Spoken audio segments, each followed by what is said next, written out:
இந்த அவங்க தான். பாத்துட்டீங்களா? பாத்துட்டீங்களா? பாத்துக்க. நாளைக்கு வந்து அந்த அம்மாவை பார்க்கல நீங்க கேட்க கூடாது என்கிட்ட. பாத்துட்டீங்களா? இப்போ செந்தில்நாதன் அண்ணன் ஒரு அறிவிப்பை வெளியிடுறாரு என் மூலமா. என்னன்னு கேட்டீங்கன்னா, இந்த நீங்கள் போன முறை ஓட்டு போட்டு 4.5 லட்சம் வாக்குகள் வித்தியாசத்தில் வெற்றி பெற வைத்து டெல்லிக்கு அனுப்பிச்ச இந்த அம்மா நன்றி சொல்றது கூட வரல.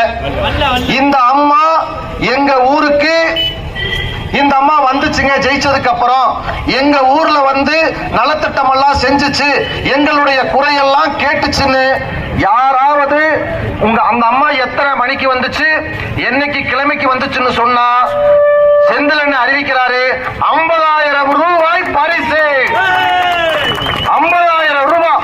நீங்க யாரு வேணாலும், நாங்க முறையா ஓட்டு போட்டு தேர்ந்தெடுத்த ஜோதிமணி எங்க ஊர்ல